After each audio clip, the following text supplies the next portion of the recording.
The interesting thing about the performing arts world is that when I worked, for some bizarre reason, I was thrown into television and I became a television actress. And I didn't want to do that, I wanted to be a dancer. So I made dancing my kind of bread and butter career. So I was dancing and teaching dancing and got involved in the fitness world, and that's where I kind of came across yoga. I started noticing this studio, and whereas in dancing and fitness it was very much, you know, everything was about how you kind of looked, what you looked like in the mirror, alignment, poise, all of that kind of thing. Whereas in yoga, the yoga teacher would turn everyone away from the camera, away from the mirror, and you would have this lovely kind of low lighting. It was so different that it was mesmerizing to me. I thought, that's really interesting, because I'm actually not getting very much from the TV world. I would go and work for like 9 weeks, and you'd create this family, and then after 9 weeks, you'd go to the next show and you'd lose that family, and have to start another family. So I never really found a tribe, you know. Whereas with my dancing, my fitness, my yoga, I found this tribe. There was this connection between all of us, and it was this love of movement. It was this joy of just being with your body, with your breath, just expression really. And it was a real tap into that sense of joy. So during my 20s, I got very involved in Reiki healing, and I actually was working with a lady called Leslie Carroll, who was a Reiki master, and I was so interested in it. I loved it, it just resonated with me. And with her guidance, I got involved in crystal healing and Reiki healing, and the energetic component kind of came in to play. And I went up to mastership, and I started to assist her and then work with people and with Reiki. And that was my life for quite a long time, until I got to my 30s, and then I got married and had babies, and then everything changed massively. And very interesting, at that time I think I was just stepping into the world of yoga. I just qualified and I just set up a class and all of that. And I was kind of marrying my dancing, my Reiki, my yoga together. It was all coming together, and the acting as well. The acting was a way of expressing yourself as well, and identifying with other people's pain or happiness and whatever that felt like in the scripts. And then when I had my babies, a very strange thing happened. I kind of felt very different after the birth of my first baby. And although I was connecting with my baby, I felt really different. I felt like I'd stepped into something outside of myself. I didn't know what was going on. And I realized that I wasn't feeling my happy self. I was starting to feel a bit disconnected from people, and it was a very strange experience. But I swept it under the carpet because I thought, I'm a yoga teacher, you know, we don't do getting blue, we don't get depressed, for goodness sake. No, we're spreading light and happiness, let's just keep it at that. So I ignored it and got pregnant with my second child, and the same thing happened. So I trooped off to my doctor, and I sat there and went, I'm a yoga teacher, why do I feel like this? She said, well, first of all, you're human, you're a human being, and you've got massive expectations. And she diagnosed me with postnatal depression. So I went on a complete tangent and started going to group and meeting other women. And what I realized was that this was another tribe. It's like a circle, a really precious circle where people like yourselves meet, share ideas, share experiences. And from that, you get this incredible sense of healing, and you start to connect with yourself, you start to experience a little bit more joy from being with other people. That social element, how important that is in our nervous system. And so I thought, I wonder what it would be like with this group of ladies if I just set up a yoga class. And we don't have to do much yoga, we can just sit, breathe, bring our babies along, because no one's going to look after them, and drink tea and eat cake, like we're doing tonight. And it was really lovely. I set up this class and it kind of took off, and I set up something called Yoga for Mums. And at the time, a lot of people approached it with this, you know, it was a natal class, a prenatal class. 20 hours. Thank you. It wasn't 20 hours, but yeah. And so I wanted it to be for mums who were experiencing what I was experiencing. So I really started to market it out to ladies who were feeling this sense of disconnect. And from that experience, we started doing regular classes, and they started to build, and it sort of took off. And then the recession hit, and so I set up classes for families so that dads could come as well, or partners could come along, and that took off. And then I was asked to work with children at a school, and I thought, okay, I'll go and see. And this whole world started to evolve, and I mixed up movement. So we didn't just do yoga, we did a bit of movements, music, we did a little bit of breathing, we did lots and lots of healing work. You know, I really believe in the power of being present with sensation and sending yourself gratitude, self-love, all of that kind of thing. That really worked for me. And I won an award. The Barclays Innovative Business of the Year award, which was a really amazing thing for me at the time, and it really helped with my own healing and sense of self. So it launched me in a different direction. And the following year, thanks to the Enterprise Enfield, which is a business hub, they supported me, and with their support I was able to then grow my business, so I had a bit of income. And I won another award, which was a Neighbourhood Growth Award, and then I started working in areas of complex needs. And how I got there, I couldn't tell you really. It's sort of just this whirlwind started happening. I started working in Worcester's school in Enfield, and I realised that we were in a big PE hall with 30 kids, because I brought in my friend Colin Davis, who you might know. And I said, you're going to have to help me because they want me to teach 30 kids. And they just come in and do knee slides and then run around the hall and shout. And we'd be going, Om, Om, what if we just keep chanting? And they didn't listen to us at all. But what we did notice was there were key children who really were presenting with something very different. They were either, the word now is stimming, where they would be, it looked as if they were looking after themselves by doing repetitive movements or lining things up. But it would just there was something present in that school. And I went to the head teacher and I said, I've noticed this group of kids really, really seem to react when they come into this hall. Can we have a smaller room?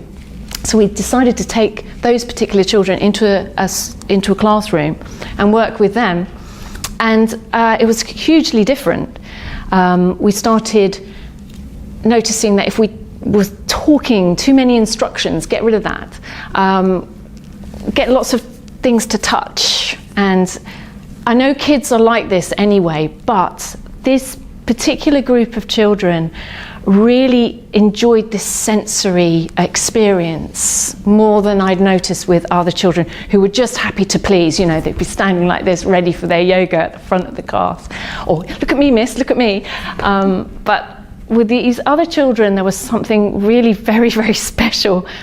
And I thought, I want to work with those children. I really do. And so I went and trained with Jo Manuel of the Special Yoga School, and she did a whole week with us. And that's when I started to think, yeah, I want to work in this field. So I started working at the Treehouse School. Was my first place of working and experiencing a school with complex autism and other areas, because autism is just one thing. You know, there's so many other conditions surrounding a special child. And I use lots and lots of different techniques. And I'm going to share with you some of those, but I really want to just explain what yoga therapy is. And so my journey from the school, I worked there for 6 years, and I realised what I needed was the therapeutic model, because I was working much more in healthcare, in the Priory psychiatric unit. So I was working with lots of different levels of anxiety and depression, and all sorts of different areas of PTSD, complex developmental. I needed more training. So that's where I went to Heather Mason, and this was just before the pandemic. So I'd like to do a course, and that's the Minded Institute. And Heather started the course on the weekend of lockdown, which was at the time, it was like, oh no, you know, it's the first weekend of the course and I've got to do it online. But it's been quite an experience, because now we're seeing long COVID, we're seeing a rise and spike in mental health conditions, not only with children but with adults too. We're seeing burnout with healthcare workers. I mean, I think there was a 55% rise since the pandemic of burnout with healthcare workers, our nurses, doctors, carers. It's shocking. And the CAMS unit, the Children Adolescent Mental Health Unit, I mean, I read somewhere out of 1,000 referrals, about 41 are seen. Now, I could be wrong, but I read that somewhere, definitely. And we've got a global mental health pandemic. So, you know, we've got issues. Social prescribing has never been more relevant. You know, we need to support in some way our GP services and our national health. So the fact that Heather has set up yoga therapy in allied healthcare is fantastic. We've actually got a seat in Parliament as well. So, you know, it's all looking very, very good thanks to Heather. It's a visionary. It's amazing. So we have, I'm on the right at the end of my training. It's nearly 3 years. And we've basically covered everything. So yoga therapy is a marriage of 4 components. The yoga therapy that I use, that I've been trained in. So we use yoga as more of and everything is evidence-based. It's all backed by research, everything that we do. So the yoga is really a philosophy, and we use the obvious things like the breath and postures. The breath very much to regulate the autonomic nervous system, and to bring the mind to the body. Okay, and to oxygenate your system. But I'll explain the neuroscience behind that in a moment. And we use the postures to create strength, and also that proprioceptive awareness, your relationship with your body, where it is in space, which if anyone works with anyone with complex autism, the kids that I work with, if I ask them to put their arms above their head, they will come into this space, and that's their world, is kind of in this space. So that proprioceptive awareness is something that we really work with to create space in the body. Also balance, of course, interoceptive awareness as well. So the sensations that you experience within the body as well as outside of yourself, and how that relates to who you are as a person, which is quite an interesting subject. And then we use the meditation, we use the yamas, but the most interesting thing is the kosher model. Has anyone heard of that? I bet you have. No? So the kosher model in yoga are the layers of the human self, and we use the 5 layers to help us to get a kind of idea of what's going on in that person's physical body, and also on a cognitive level, emotional level as well. So the physical layer, or your food body, is how you feed yourself, how you move, how you hold yourself, the relationship between the guts, because obviously the gut, what you eat, what you drink, all of that gut-brain axis as well. And there's lots of lovely neurochemicals that come from your stomach, such as serotonin. So it's really important to think about what you're feeding yourself.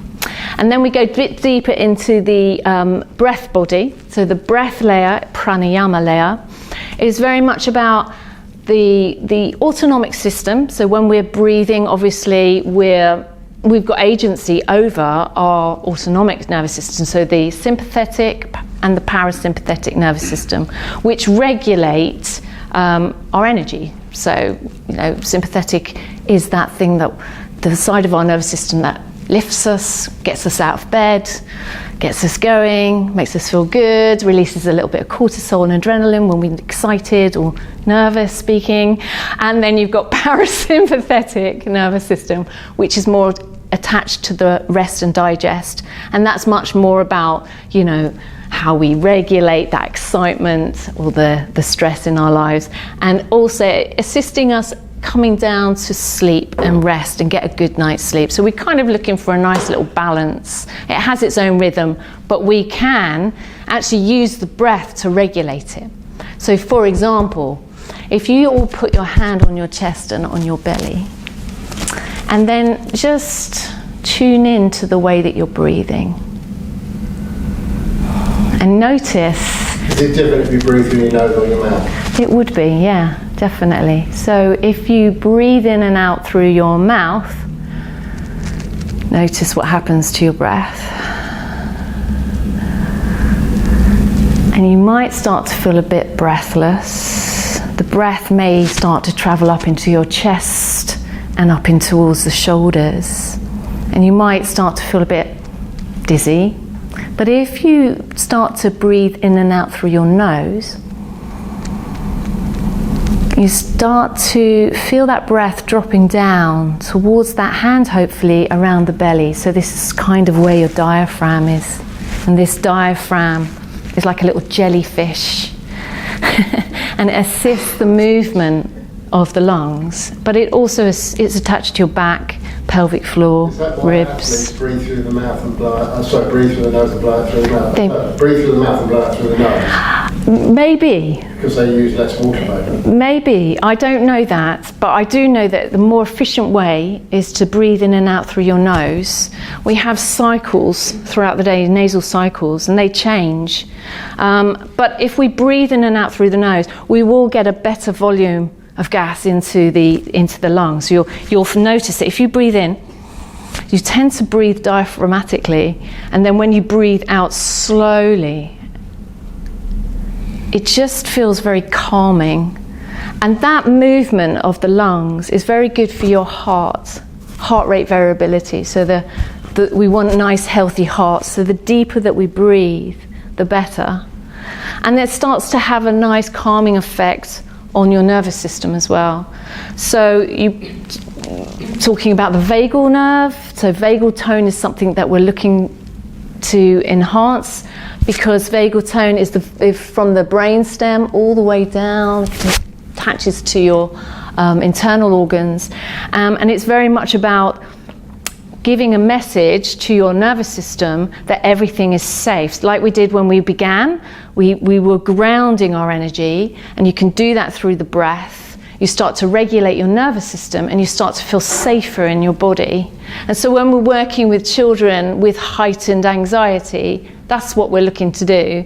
We're looking to regulate their nervous system. So we work with yoga in that way, and of course we've got meditation and relaxation that comes into play as well. But we work with the neuroscience behind what we're trying to achieve.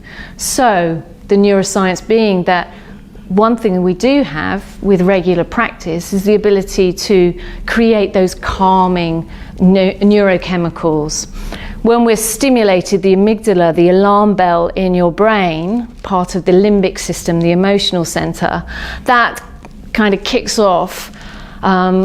Say a dog ran in here and started barking at me, immediately this fight and flight response would happen. That's my amygdala signaling there's danger, going to the HPA axis and then talking to my adrenal glands and giving me some cortisol and adrenaline to run away. However, if Tim then took the dog away, I would breathe, I'd be hot, clammy, anxious, but then I could regulate with the breath and say, actually, I am safe, I'm okay.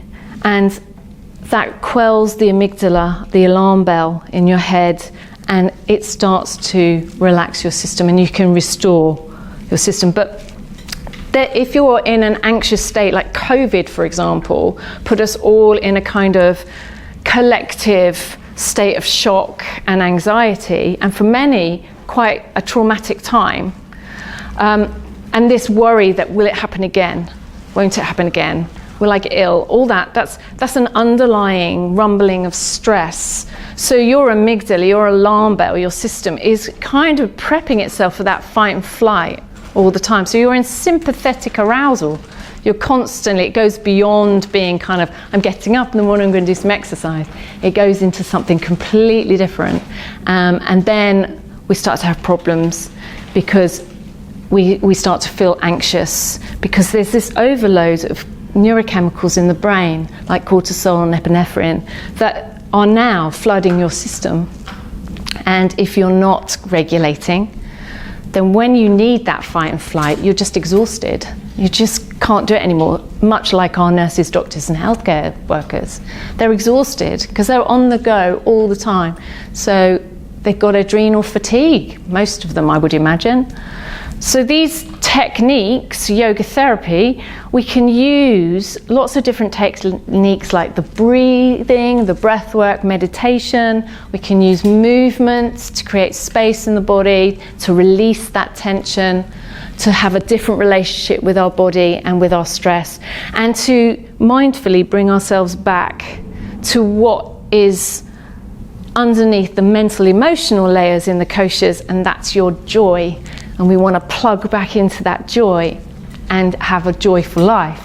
And it's, it's a constant practice, isn't it? Being joyful, but that's what we ultimately want to achieve. The other side of the yoga therapy is this psychiatric kind of psychiatric kind of influence, which is inquiry. So inquiring when we're working with clients, inquiring how they're feeling, what sensations they're experiencing, guiding them to use these practices so that they can regulate. And yeah, that's pretty much those 4 components that we bring together, and they all interplay. So something I'm going to do with you is this. So when I'm working with children with autism or ADHD, I tend to use lots of visual props, and I like to use things that are based on exteroception. Exteroception, I think I've got that right, is the 5 senses. So I'm looking to work with what they see, what they hear, what they smell, what they feel, and what they taste. So I have to be very careful because there are different levels of sensory overload that can happen in all of those things. But what I find really interesting is that developing a safe, grounded space to work with the children, I can then bring in slowly these sensory elements, and it won't overload them. It won't stimulate them too much, as long as it's done at a certain level in a very safe space. So if you are working in that way, or you know somebody who wants to start introducing some sort of yoga therapeutic element into their daily life, it's very important to make sure you create a regular safe space, and you use that as a way of creating the healing. So with autism is the diagnostic model is the autistic spectrum disorders. It's kind of like an umbrella term that underneath we have Asperger's now, we have autism, we have all sorts of different areas of autism under that banner. And it varies, it's on this spectrum, so autism can be a completely different experience from one child to another, from one adult to another. But I do find that working this way can be really calming, because most of the time for someone who's neuro-diverse, it's as if they're behind a screen. This is what it was described to me the other day, working with a guy who's 25 and he's got very complex autism, and his mother said it's as if we walk together in life with this screen between us, and there are moments where the window opens and he pulls me into his world, and that's a nice way of thinking about it. It's actually stepping into their world, because that world their world can feel so alien being in our world. It's not the same experience. There's lots of things that they have to overcome. For example, loud noises, bright lights, taste can be, almost obsessive about taste. Touch can be very, very sensitive. So we have to be really careful about how we approach the sensory elements with autism. ADHD, hyperactivity disorder, attention hyperactivity disorder, that's a very common trait with autism, but it's not exclusive to autism, and it can be that the hyperactivity, where you might notice a child unable to sit still and fidget, or impulsively knock things over, but there may be other areas of ADHD, but they're ADD, attention deficit disorder, which is where someone appears as if they're just not taking any notice, and they can be very quiet and they often get overlooked. That's a very interesting area. But anyway, this is one of my little tools. This is called a Hoberman sphere. And I use this a lot, and I tend to use it as a visual, because it opens up. It looks a bit like the coronavirus now. It opens out and then it comes in. And so when we're trying to regulate anxiety, and anxiety is when there's a lot going on in the mind that's distracting a person from their body. The breath will be very shallow, as you were saying. It's very, very shallow, and we want to regulate it. We want to bring it out of that sympathetic arousal and into the parasympathetic. So if you'd like to join me, we're going to take 2 breaths in through your nose and then 2 breaths out. Beautifully done. And again, breathing in and just watching the sphere and breathing out.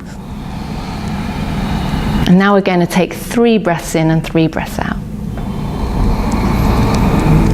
And out, 2, 3, and one more, breathing in, 2, 3, and out, 2, 3, and let's try 4, breathing in, 2, 3, 4, breathing out, 2, 3, 4, breathing in.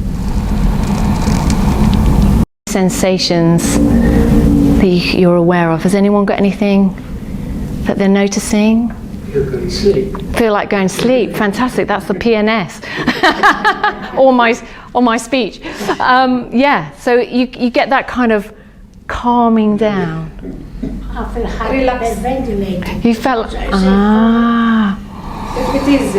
yeah. So I would probably give you a slightly different way of breathing. Too much oxygen.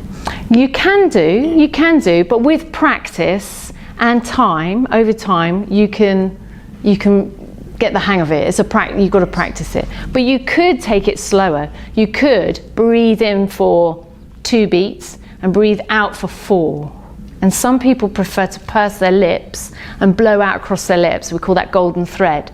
So you breathe in through your nose, and then, do you do that one? In the reflexology technique, they tell us to do breathe in and then blow out. And blow out. So you can, yeah. That's a really nice way. And there's another one that's called Durga breath. That's sipping breath. And that's really nice for creating a bit of space in your body. So you take 3 little sips of breath into the lungs, and then you take a long breath out. So you're sipping in a little bit of breath, you sip in a little bit more breath and pause, a little bit more, Purse your lips and slowly breathe out. When you say you take 4 breaths, you mean you count 1, 2, 3, 4. So to do the 2 in and the 4 out, or the Durga breath? Say the 4 in. So say for example you're doing, let's go back to that golden breath, which might suit you better, is to breathe in 1, 2, and then breathe out 1, 2, 3, 4. That's fine. That's it. But I thought you said 4. You can breathe in. There can be different ratios. So you could breathe in for 2, breathe out for 4, or breathe in for 4 and breathe out for 8 or 6. Yeah. So just making that a slightly longer breath, and that longer breath just activates the different side of the nervous system. Well, I'm saying, you say breathe in for 4, means 4 seconds. Oh, just 4 beats in your head. So you breathe in 1, 2, 3, 4, and then breathe out 1, 2, 3, 4. Breathe in for just 4 seconds, you know. Down there, but it's different, my force than yours. Yeah. So finding a rhythm. Yeah, whatever works for you. There's no fast rules. It's just finding a technique that works. Yeah. And this, for me, just gives the people that I'm working with just a little visual. And then I could breathe in, get them to hold, and then breathe out. And it just brings that lovely flexibility into your lungs as well and gets them working. And then you get more oxygen into the heart, more oxygen into the bloodstream, and that's good for elimination of waste and digestion too. So another thing that we use is scent. Now scent's quite interesting because scent we have to be quite careful with because it can evoke memories. So when we breathe in, it goes straight to the olfactory bulb, but it bypasses a structure in the brain called the hippocampus. And the hippocampus is where we store memories. And if we've had a bad experience of a smell, and I'm sure everybody here will be walking down the street and they'll smell something and it'll remind them of a time or a place. If someone has trauma, we have to be very careful because certain scents can evoke that memory, especially things like PTSD. Similarly, if you're working in areas of complex autism or other areas that are to do with the makeup of the nervous system, then that's another thing that could evoke memories. So we have to be really careful. Anyway, this is how I use this one. Would you like to try some scent? I'm going to pass it around. This is lavender. You can either smell it or you can put a few drops on your fingers. And you can just rub your hands together when you get it and then just breathe it in. Let's breathe in. Take it all in. Have I got any more? No, I haven't. It's nice, isn't it? It's refreshing. Lavender is one of those oils that's associated with healing and also sleep. It's thought to help with sleep, so it's often used in little eye pillows, or it's often used in sprays for the room. It's a very healing oil. If you go look into anyone here. Yeah, I've got someone sleeping here. Someone's snoring. I'm doing my job. This is my job. I've got a blanket. Just lie down. I'll tuck you in. So the thing with smell and scent is that sometimes you have moments where people really don't know if they're breathing very well. So having a scent can often help them access that and make it more tangible. When we breathe better, feel better, we're more likely to sleep better. So we want to reduce all that cortisol and adrenaline so that when we go to bed, we can sleep and all that lovely melatonin happens, which helps us with our memories. And that's what we want also when we're working in areas of autism. The sleep patterns can be really tough, but I think that's for all of us nowadays. Sleeping is quite difficult. So we're going to do something for the vagal nerve. So I'm going to show you this. It might wake you guys up a little bit. Huh? Vagal. V-A-G-A-L. As in the Jewish bagel.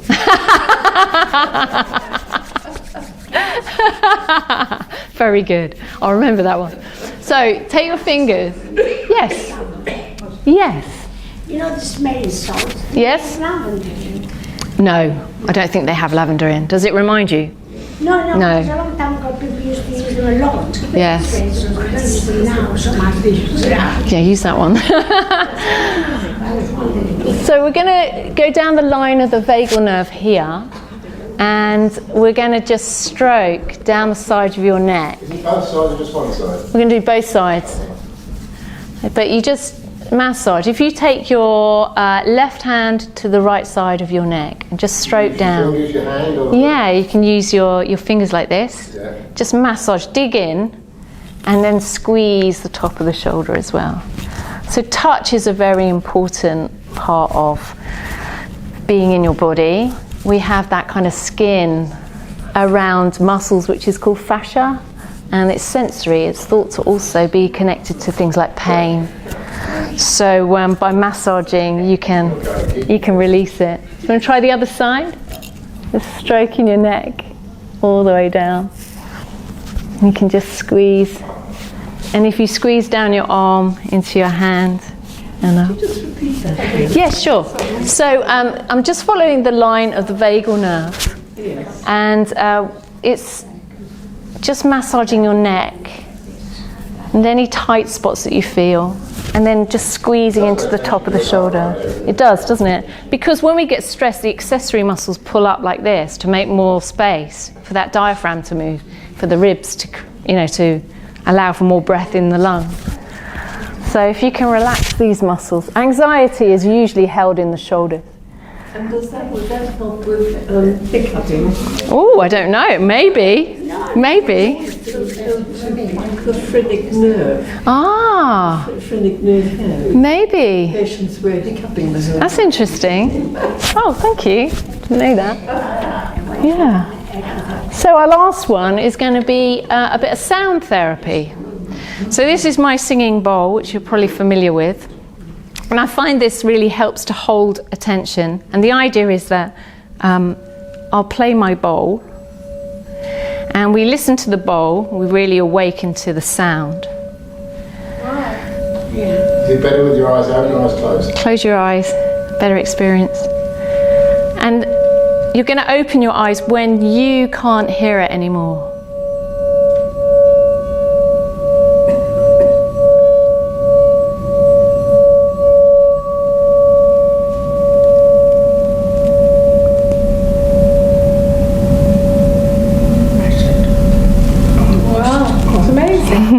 Can be a nice mindfulness tool. So mindfulness is being present in the moment without any expectation or judgment. And so what that does is it takes us away from always doing and being busy, and coming into being in the present moment and experiencing the joy in the present moment. So these can be really useful for that. And there's also that special vibration that happens. So that's the sound. So the next thing is, as I'll finish with, is a little mindfulness tool, which is looking around the room at 5 things you can see. So if you just gaze around and just notice 5 different things in the room. And notice their colour and shape.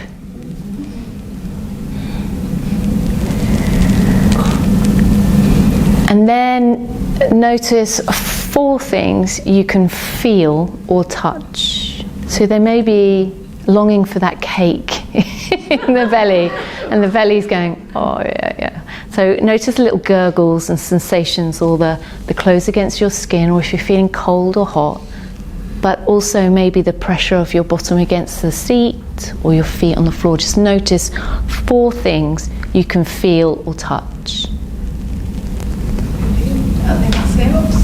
Just yourself.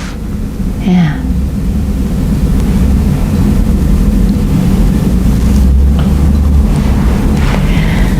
And then notice 3 things you can hear. 3 things that you can hear.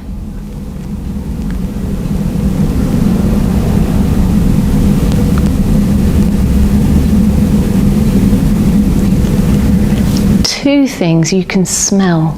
2 things you can smell. Lavender. Yeah, love it. That was going to say. That's why I got it in there first.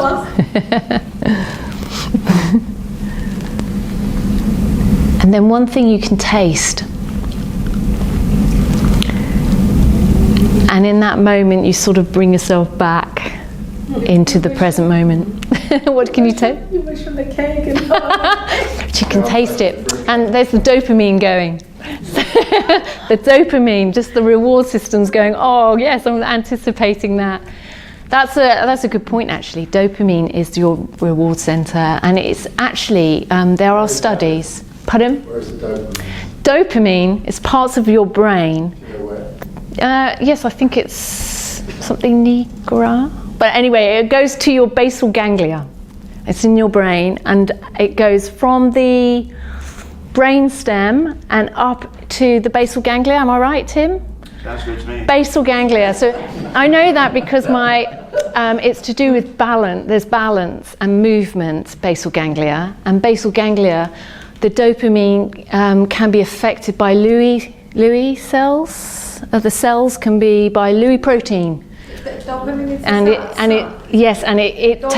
stops the dopamine, and Parkinson's. It can be a result. The lack of dopamine. So dopamine is that reward centre, but it's also paramount in your movement quality. Yeah. And apparently 65% of dopamine can be released through yoga nidra, and yoga nidra is a form of relaxation. So that's worth knowing. It does seem to be on the increase. Really? I think so. Oh, that's very sad. Yeah. My father had Parkinson's, so it's a terrible disease. But also, pardon? That may rapid advances in holding it back now. So. Yeah, there are things you can do for sure.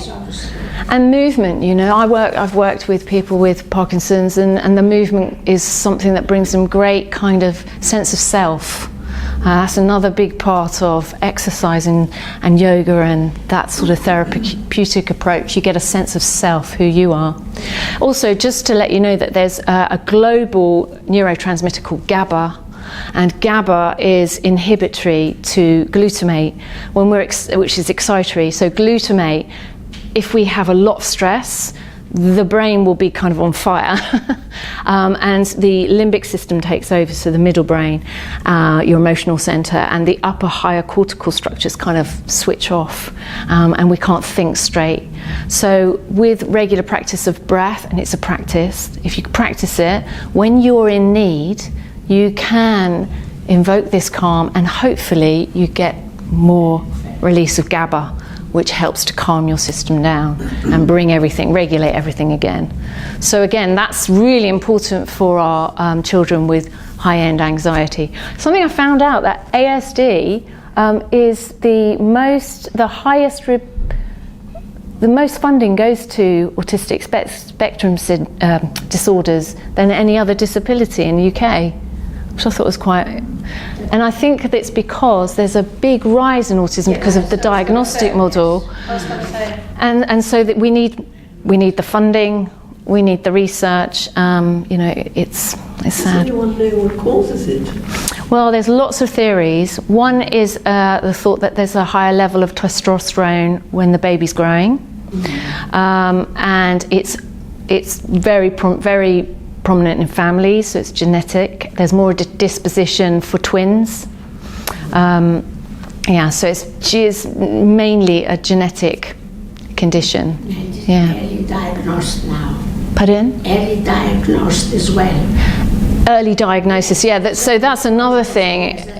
Yeah, if there's, unfortunately, we're seeing this growth in the diagnostic model, and we're seeing, I think it was 787% increase globally of ASD, but that's the diagnostic model being really efficient. Autistic.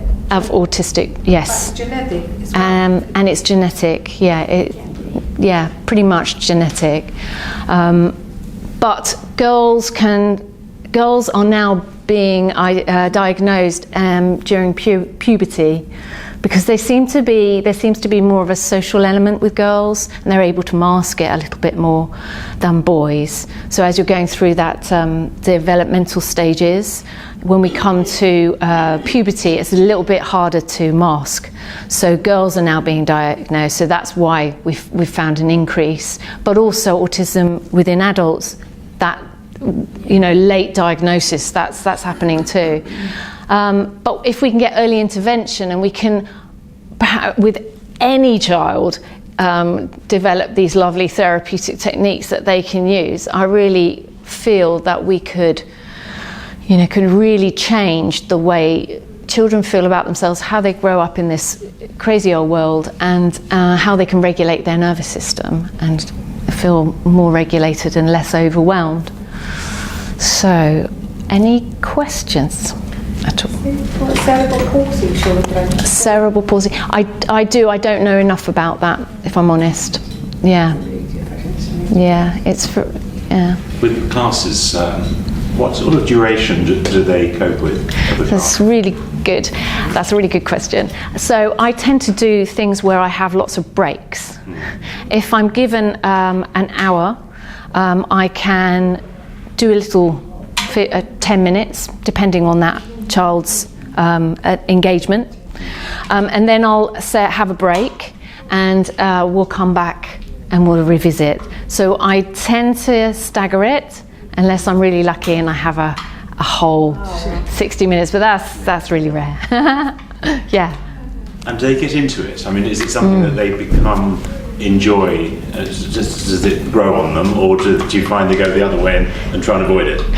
No, I think it's a real welcome, because if you can create the right environment, and you understand that child, because it's a two-way street, it's an energetic exchange. If they begin to trust you, and you can create for example, I take a yoga box in with lots of different things in, and I give the child a lot of choice. I allow them to collect their equipment, and they choose what they want to do. And I found that's something that they really enjoy doing.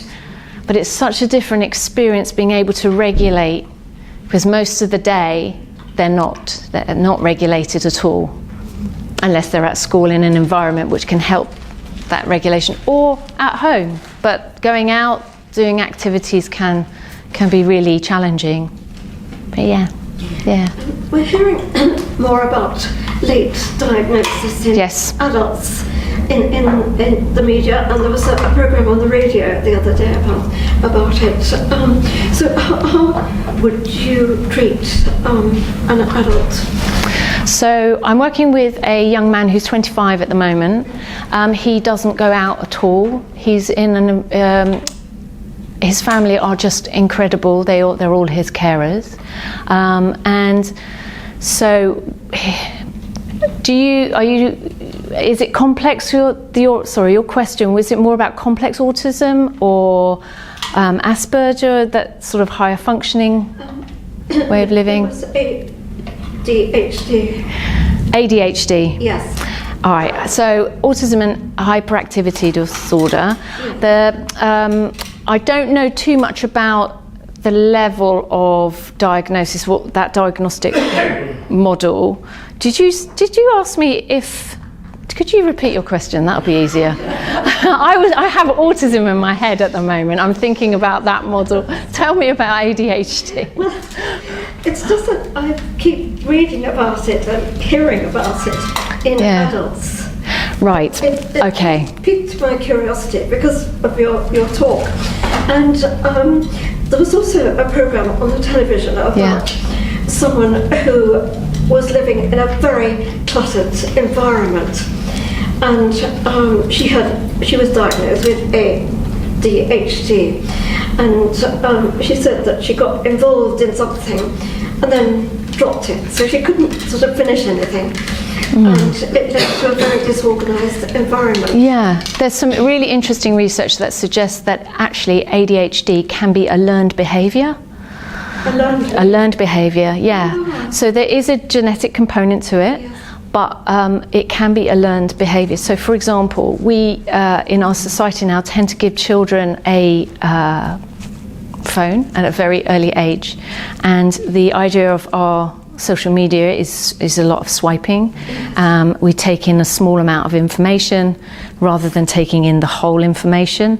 So we're sort of fed this culture of short, sharp bursts of information before you move to the next thing. So we're actually, there's an amazing book called The Plastic Mind.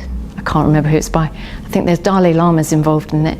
But the plastic mind is to do with neuroplasticity. And neuroplasticity is the idea that epigenetics, environments, and repetitive patterns in one's life can retrain your nervous system. It changes the circuitry in your brain. So if you imagine if you're giving a young child, as they grow up, as they learn the world, a device that is actually flickering anyway, because it's light, and it's flickering at you.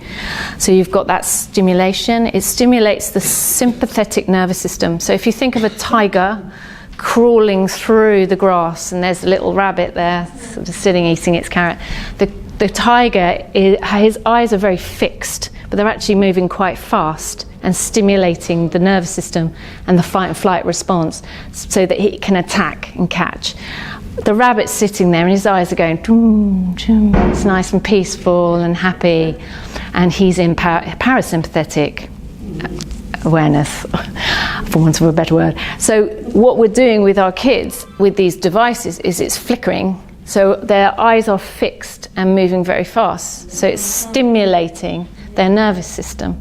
So we're actually in my opinion, we are programming the circuitry in the brain to be on fight and flight. That's my personal opinion. And it's terribly, terribly addictive. And it's addictive. Addictive, yeah. And the dopamine, yeah, absolutely. So we're having high releases of. The span of the young generation is 7 seconds. 1 second less than a goldfish. Wow. There you go. Yeah. And that's a fact. With magazines, back when I was younger, you'd have full articles. Now, a woman's magazine, you've just got pages of small little bits. It's all buzz points. It's all buzz points. Yes, and the same with the garden, Royal Horticultural Society. We would talk about it in Lancaster. We say, it's done down really. It's quite awful. So when we're in stress response, fight and flight, when we're in that response, our appetite is suppressed as well. So we're not actually digesting our food efficiently. We're not releasing the serotonin. 80%, I think it is, of serotonin comes from your stomach to your brain. That's your happy chemical, the one that makes you feel happy. So if you're stimulated on a long period of time, you're changing the chemical function of your brain, that chemical relationship.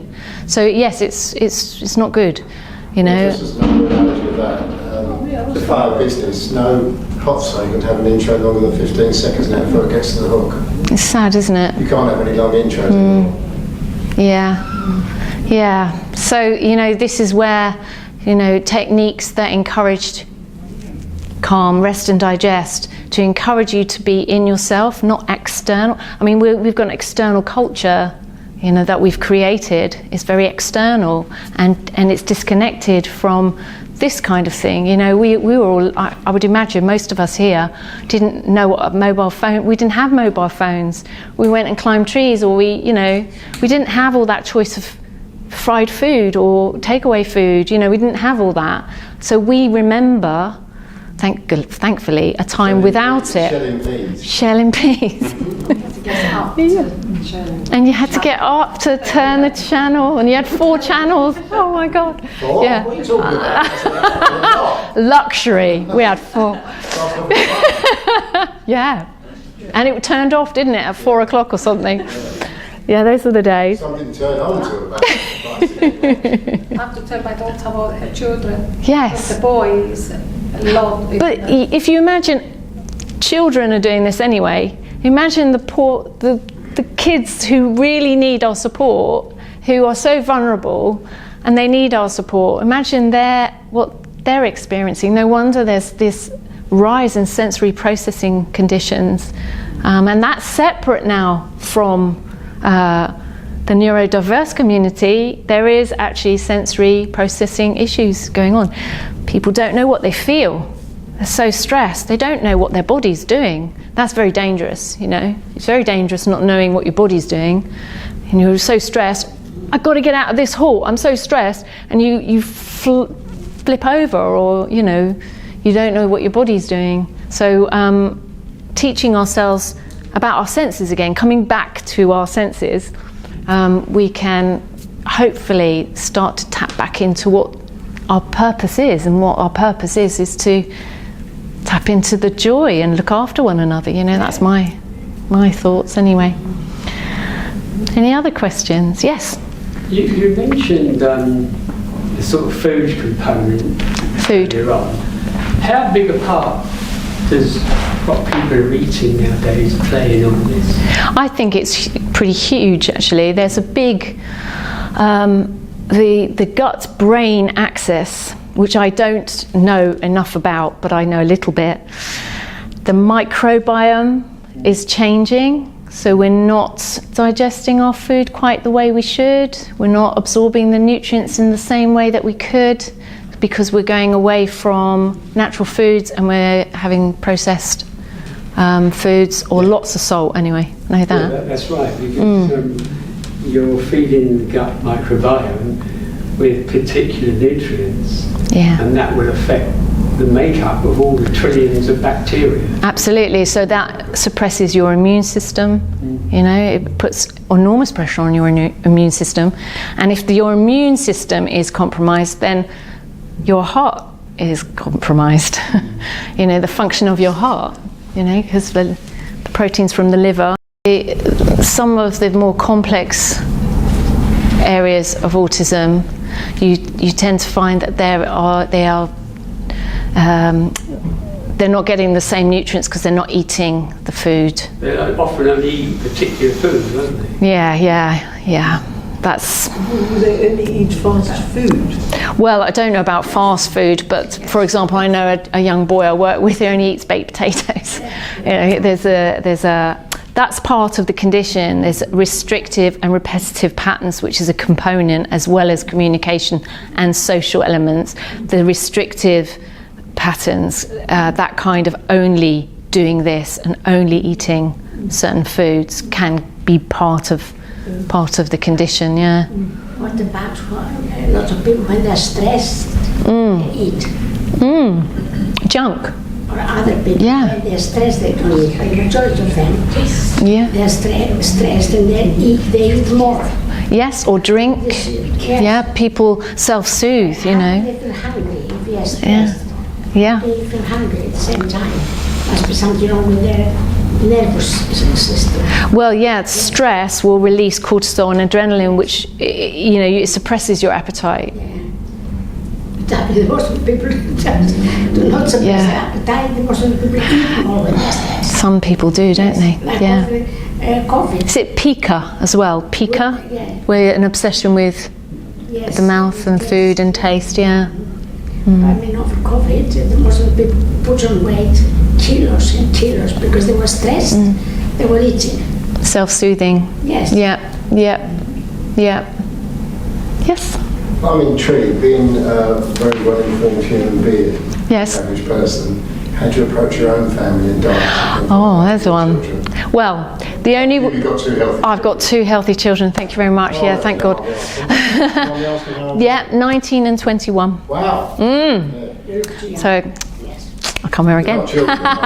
They're not children, they're adults now. But how did you approach it, having all the informed knowledge that you have there? Well, I think just going back to the first thing that we ever did when I met you at the beginning was to create a safe space, not only safe for them, but safe for yourself, so that you create very healthy boundaries with yourself and with your children or your family or your friends. And I think that's a kind of lesson that I've learned, is to regulate myself, because that seems to have a mirror effect. And there are things called mirror neurons. So if you model a behavior and you're copied by your children will do what you do because of that. They're trying to attach a very healthy relationship with their prime carers. So they model you model a behaviour, they model it, they repeat it, and then we have this thing called mirror neurons, and mirror neurons are released it's like a copying, and you start to learn and you create those neural pathways, and they can be healthy ones, they can be negative ones, and that can shape a human being. There's a saying that says happiness is a choice, and I'm a little bit kind of, I'm not sure about that. You've got young children growing up in very challenging environments, and now we've got this big rise of children now going to school without any breakfast. That's not their choice, that's the way they have to live. So that is actually developing a child's brain to behave and feel a certain way. So if that child continues to grow and develop that way, surely he's then, or she is then going to, that's going to affect parts of their brain that say who they are as a human being and what they're worth. And where our work can come in is to help them find a safe environment that is safe, that is a positive attachment, that is modelling a behaviour that is balanced, and kind and safe, and you're going to be okay. But yeah, I think that's what I do with my kids, is to try very much to. So did you make sure they had a full breakfast every day? Yeah, well, yeah, I do. Well, yeah, I was lucky. I was lucky to put that food on the table. When they were young, we made sure, me too. Yeah. But now, one of them was growing up, she doesn't eat morning. Do you want to eat? But when she was with me, we would eat. Mm-hmm. Now, I call this habits. Bad habit and good habit. If you got a good habit, it's there to stay. Yes. Even if you're in a critical stage, even if you don't know what you're doing, the habit is there. Yeah. That's what I call them, a good habit. If you have good habits, your life's much easier. Yeah. It's the bad habits. In yoga, we call that samskara. They're repetitive patterns. Yes, repetitive. Yeah, and you can either go into the spiral or you can move out. Dyslexia. Do you have any children with dyslexia? I don't know, but where did I read that? There's something. I'll see if I can find out. But I read something today about dyslexia that popped up. It's a big thing. I can't off the top of my head. It would help them. I think so. I do. I think so. I think. Yeah, I do. It's a neural condition, isn't it? I think Tim, do you know that model that shows you where you develop the most? And it's got a great big funny picture of big hands, lips. What's it called? I remember the one you mean, yeah. Yeah. Homunculus. That's it, homunculus, that's it, the homunculus model. And that was something to do with that, which were, I'm thinking of something else. But anyway, you start with touch and then the mouth. So these are the areas we use the most as human beings, and the thumbs. And then it's all to do with your somatic sensory parts of the brain and the motor cortex, and how we develop the function as we grow. And I think the hands and the lips are the first, which develop parts of the brain, which I think is Broca part of the brain, to do with speech and language. So with that's another thing you can get with, I work with a lot of non-verbal children, and we do a lot of this kind of thing, and it's thought to stimulate that motor cortex and part of the brain to do with speech. Yeah, that's a yoga mudra. These are called yoga mudras, hand positions. There's one that's Satanama. I'll stop singing now. Yeah. So I'll find out for you. Yeah, I'll find out. There's still a lot of dyslexic people, adult people. A lot of. Yes, they haven't actually been diagnosed. There's a different stage, isn't it? Yeah. Okay. Some of them, they don't know. Their habit is not so acute, and they go through life, and then when when they're much older, they realize, oh yes, I've been dyslexic all this time. Right, yeah. Yes. Yeah, so, I mean, I guess there's also that finding space for children to explore those areas as well. But you as an adult is sort of catching it and understanding it. I don't know too much about dyslexia, but a little bit. Yeah. Do they make really good architects, apparently? Yeah. Because they know what to do with space. Right. That's interesting. There you go. It's positives and everything. Cathy, could you say a little bit about the social prescribing network and referrals and whether you've engaged and started having that sort of interaction yet? Yes, so social prescribing is something that the GPs offer, healthcare offer, and it's a way of outsourcing. I know it to be, for me, I get referrals for long COVID and for undiagnosed pain, so pain that's there doesn't appear to be an obvious injury or condition, but the person is experiencing chronic pain all over their body and fatigue. So those are areas that I work with, which is actually quite interesting that long COVID is seeing beginning to manifest. What are the symptoms of long COVID? It's like for chronic fatigue. It's very chronic. Yeah, lethargy. Well, it's exhaustion. Yeah, very quick. It could be perhaps. I'm not really sure. I'm not a medical person, so I don't know. It must be something to do with the lungs. They said there's no diagnosis for it. So really? Yeah. Oh well, I think that's changing now. Is it? Yeah, I think so. That it's very obvious that long COVID is a thing. What you mean is there's no specific blood test to diagnose it? When you're recognising a pattern, She just said there is. She said, you know. you're recognising a pattern the same way as ME. I said I'm knackered all the time. She said, well, so what? She just says you're doing too much. Okay, right. Knowing you, that's probably true. Is that true? Is that true? Yeah. Are you doing too much? I mean myself coming back. But I mean, That might be it.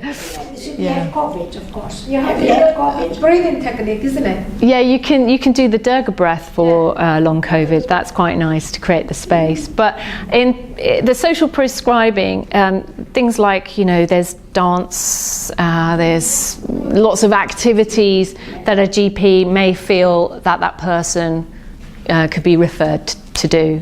And yeah, is that enough? Does that help? I mean, obviously I've been retired for a while. Yeah. Are there guidelines given to the GP surgery saying this is what can be recommended to be referred through the social prescribing, and this is what's available at the other end? Yeah, I think it goes through a link work. Yeah, you definitely have to.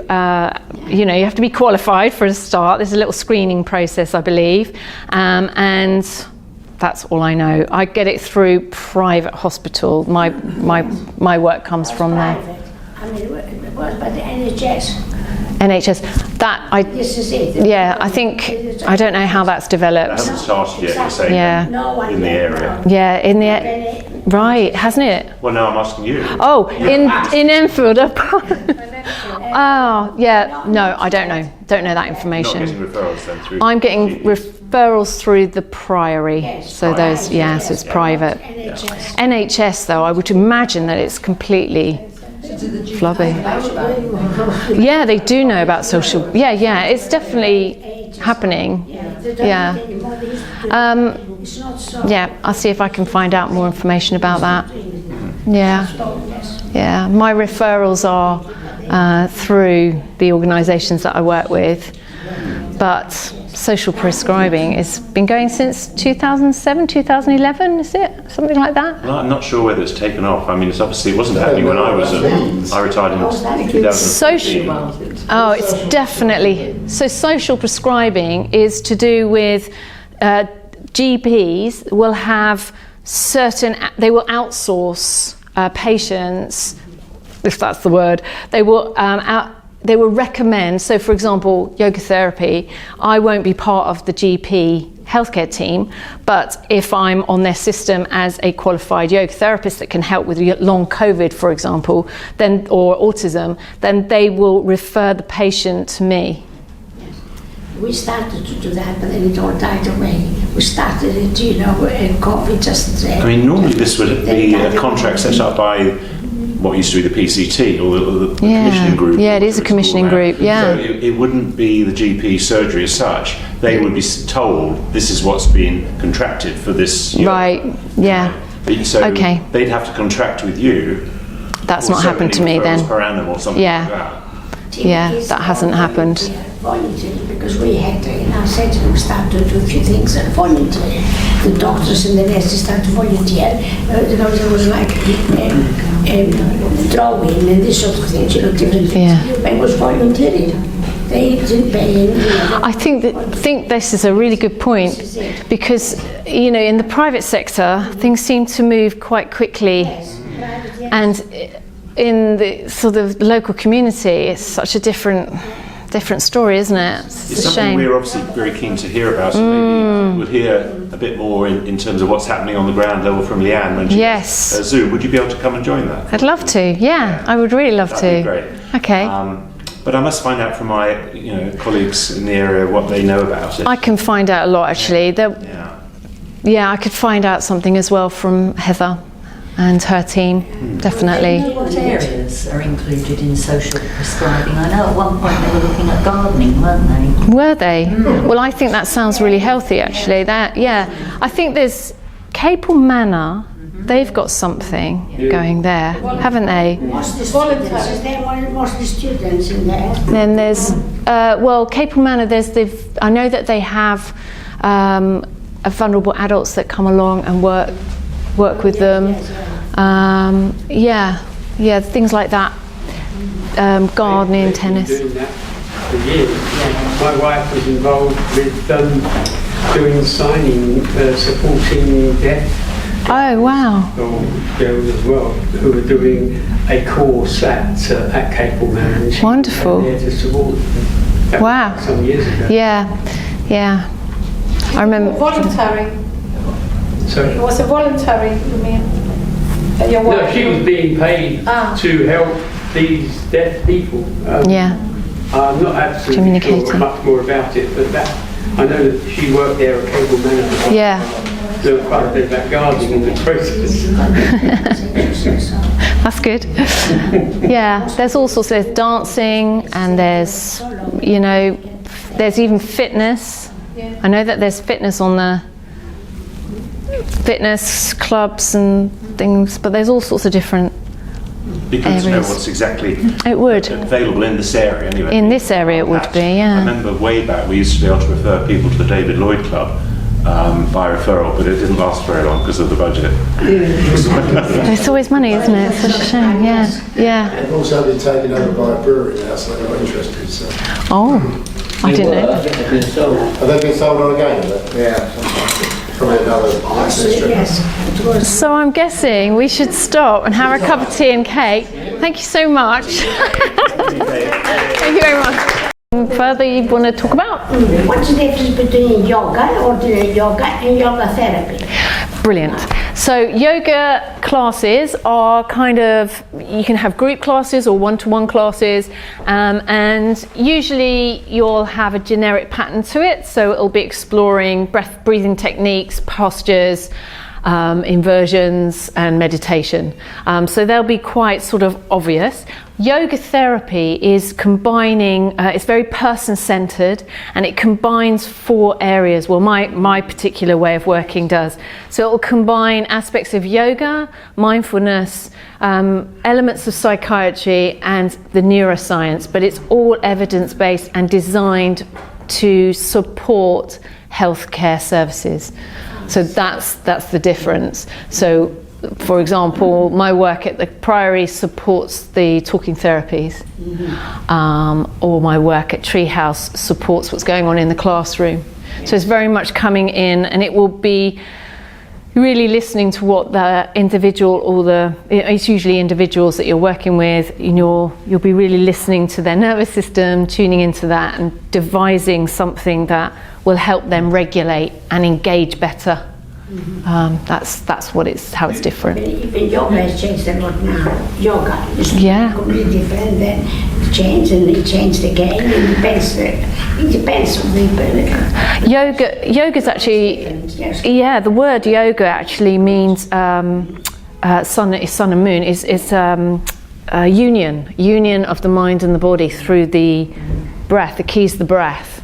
So really, it's not there's a whole system to it. It's not really just about putting your foot on your head, doing the splits. It's much more about a blend of all different aspects of the human self. Yeah, it's very interesting. It's more like a kind of philosophy for life.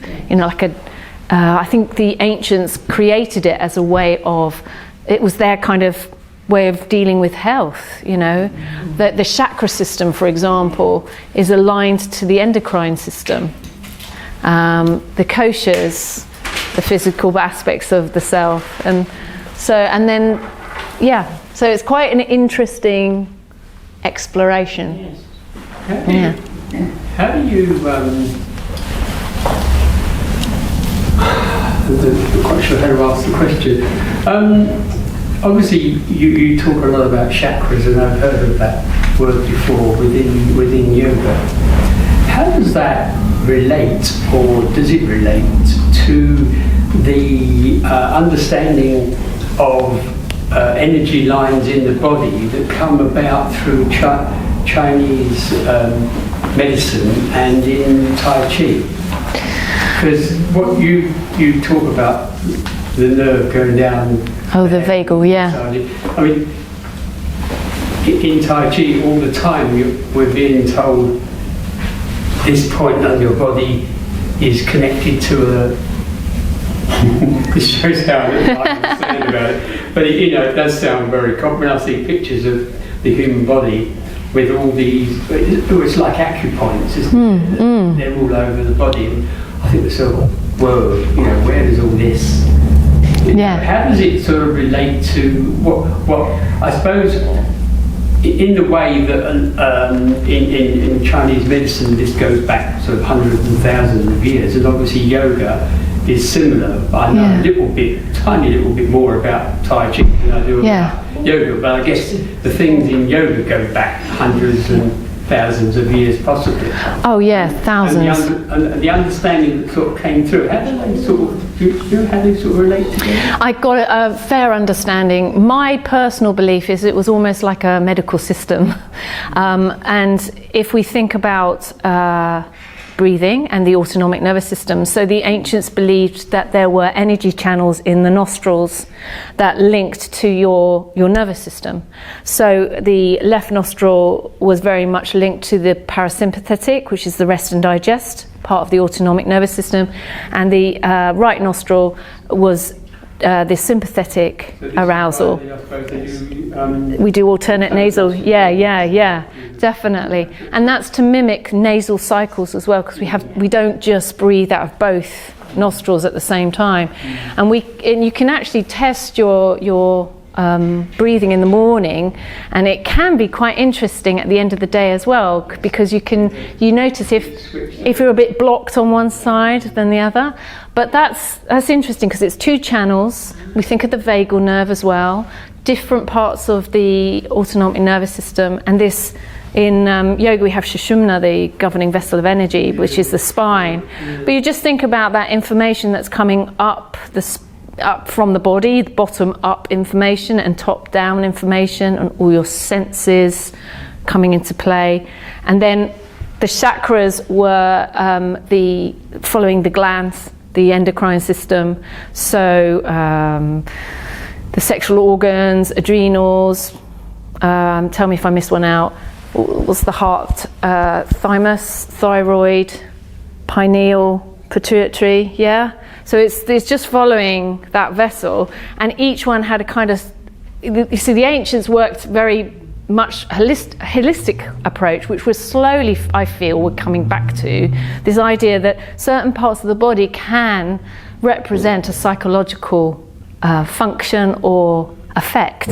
So if you think about that, think about heartbreak, for example, feelings of a love that's not in your heart, or a feeling of loneliness. The sensations of the body tend to be in the same area for most people. When you feel stressed, the fight and flight response, then all those little fibres are around your hips and your legs. So it preps the muscles and the stomach, preps the psoas, a deep tissue muscle, to fire up for fight and flight.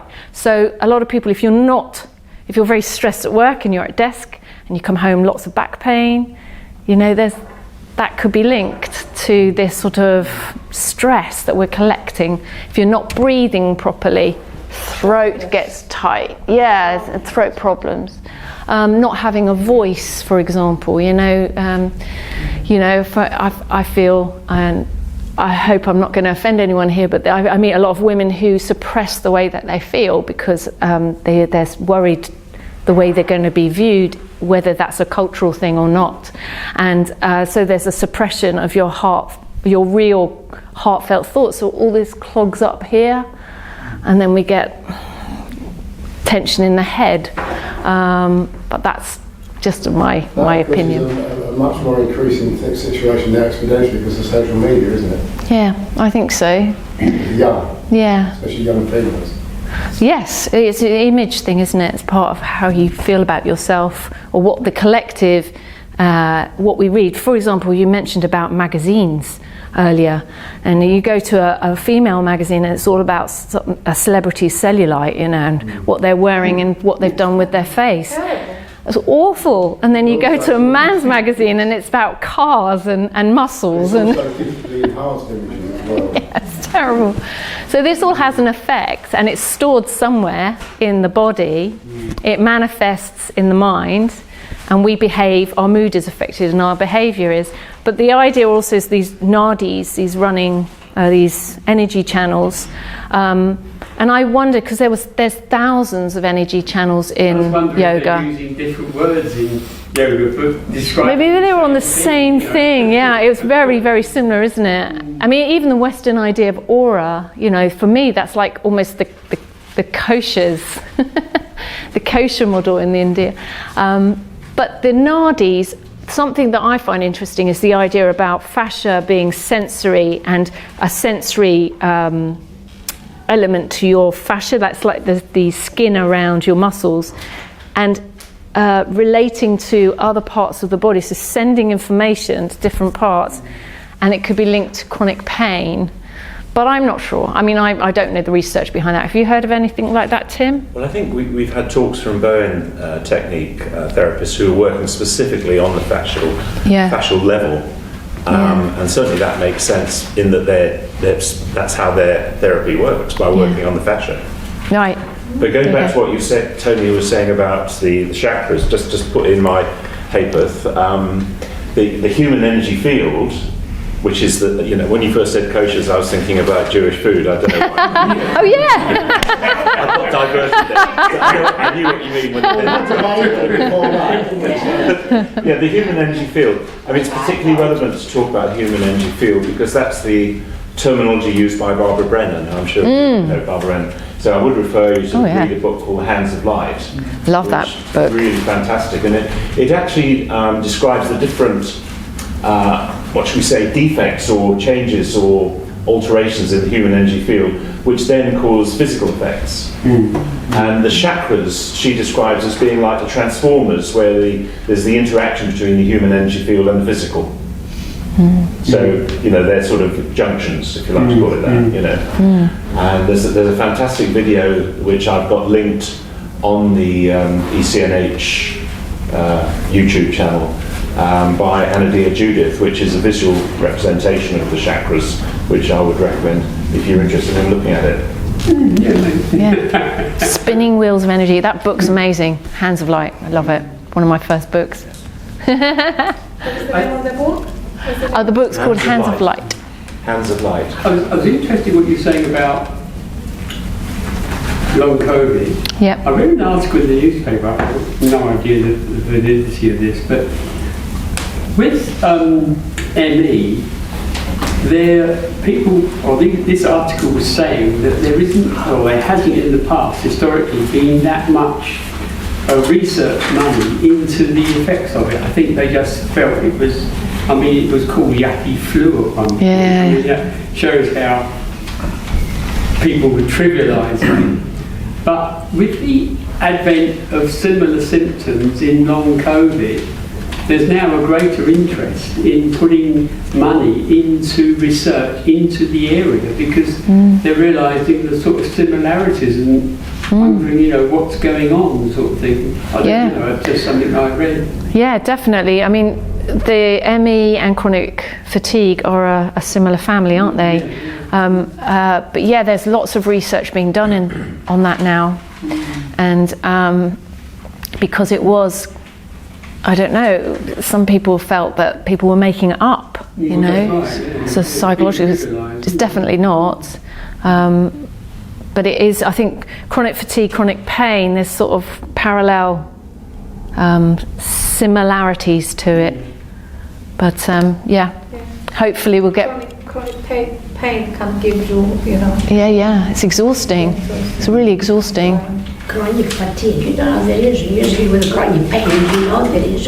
Yeah, most of the time it was chronic pain, you got, you know, symptoms, yes. But with the chronic fatigue, especially young people, when young people suffer from it, it's a very difficult condition. No, definitely. Treated, yes. Yeah. But you know, you can have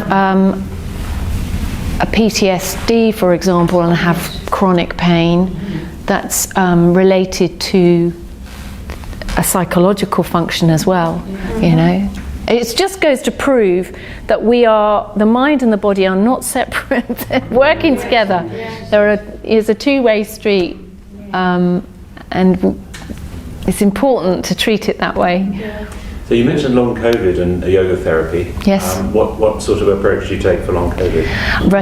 Restorative yoga I use. Okay. I use restorative yoga.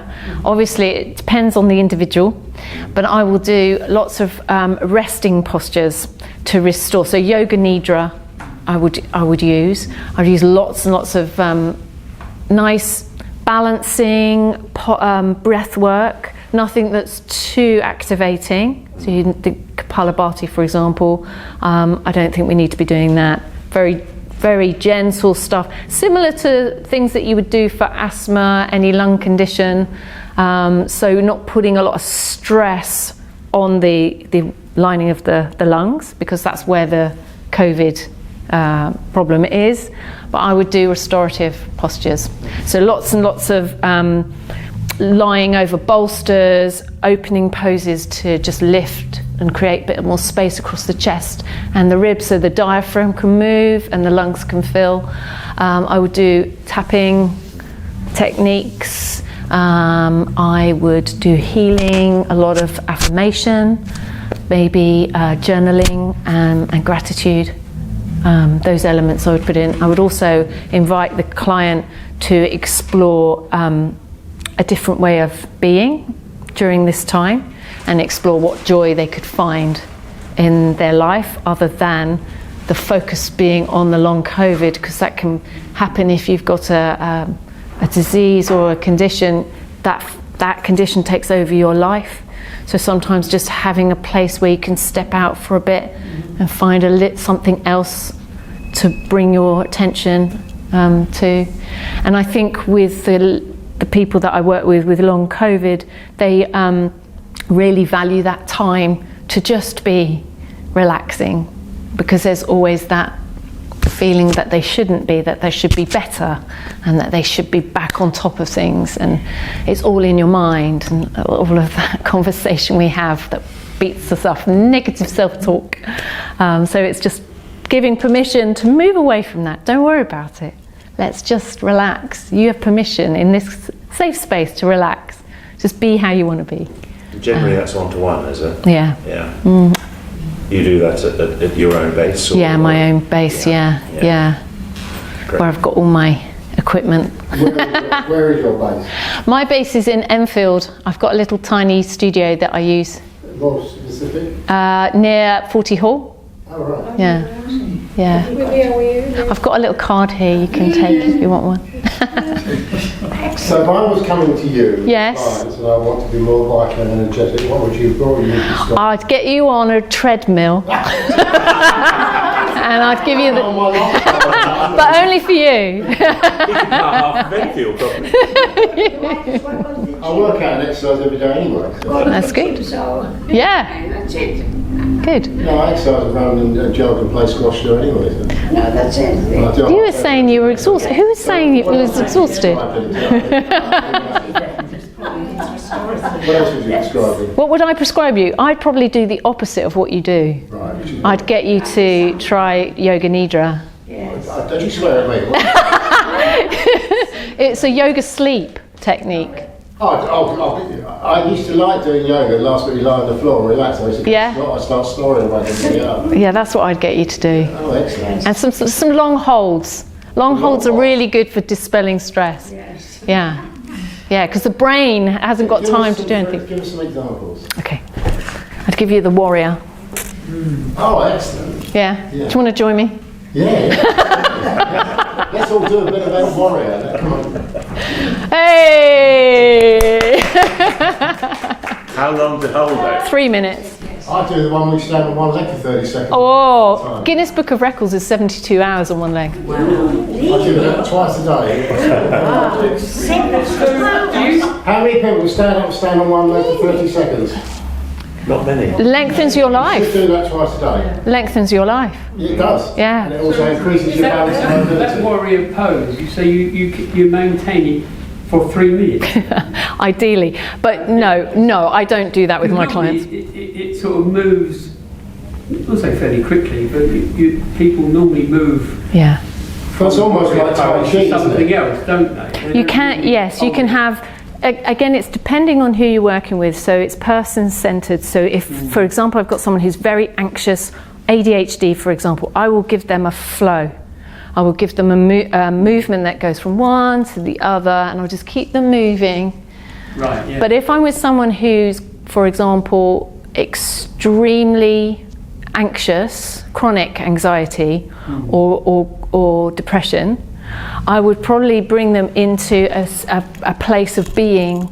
And so holding does something to the brain. It's suddenly you have to focus on what you're doing. That's 3 minutes.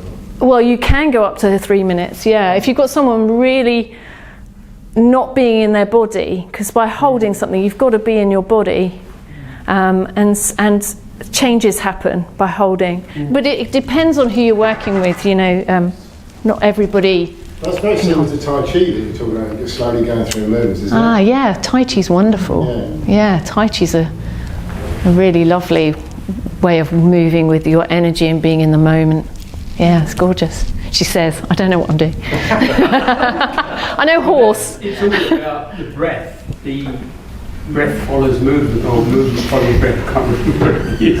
But movement follows breath. Yeah. Yeah, you are breathing as you move. Yeah, because you do this. What's this one where you bring it round? Oh, I don't know it.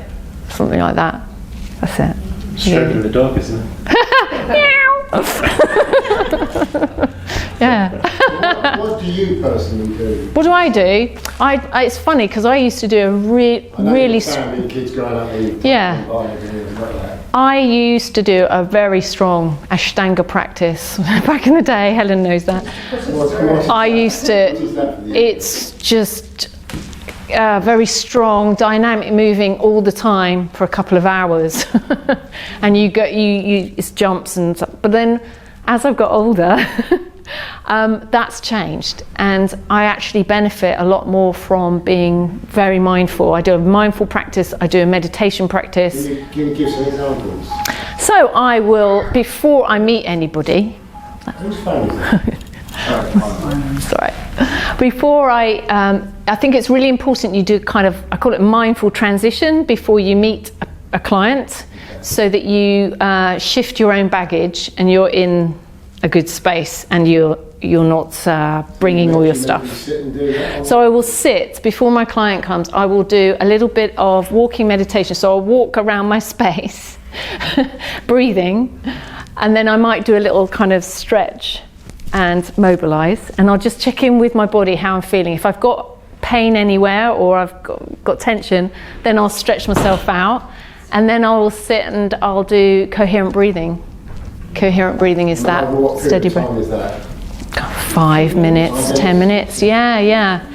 I recently took a group on a yoga holiday, and then I was able to catch up with my own physical practice, and I did an hour a day, so before everyone. So it's life, it's busy, but if you can sneak in 10 minutes there, 5 minutes there, it's just about the power of mindfulness is truly magical. You can do mindfulness for 3 minutes, 5 minutes, and you can de-stress so quickly. So the more you practice, the quicker it is to get back to a neutral space. For those of you who know what I'm talking about, it's very quick. Do you do mindfulness or meditation with young children, and for how long? Yeah. So this is a mindfulness tool. That's true. Yeah. And these little things that we used, the spotting 5 things, 4 things, 3 things, 5 things you can see, 4 things you can touch, 3 things you can hear, 2 things you can, what have I missed out? Smell. And 1 thing you can taste. So kids love doing that. I think it's, they can run around the room if they want, but it's just being in the moment with your experience, with your sensation. But as you get older, you can do tense and release. That's a good tool. Body scan. What? Body scan. What's that? So you would say find a comfortable position, and you go down to your feet. You think about your feet, the sensations in your feet. I do that when I can't go to sleep. There you go. I do the same. I just concentrate focus on different parts of my body. That's a form. You mean like the reflexology techniques? Do you mean? Oh. And massaging your feet? You can massage your feet, yeah. There's your gait communicates to your vestibular system, your ears, and balance is all about safety. That's why standing on one leg strengthens your nervous system. Yeah. It's fascinating, isn't it? The nervous system, the body.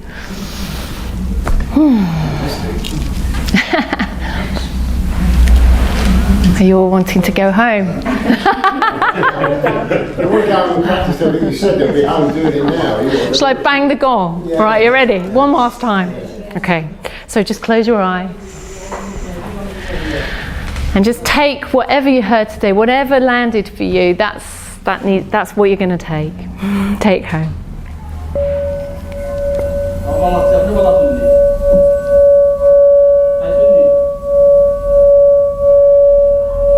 When the bowl finishes, that's when we'll open our eyes.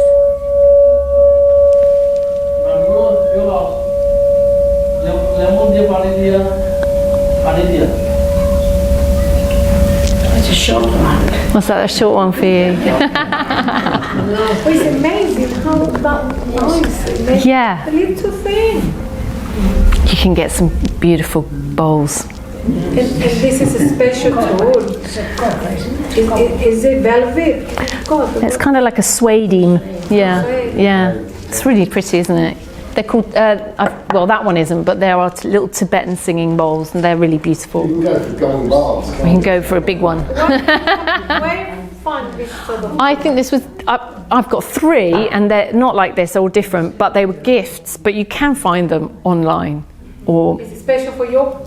No, you just look for singing bowls.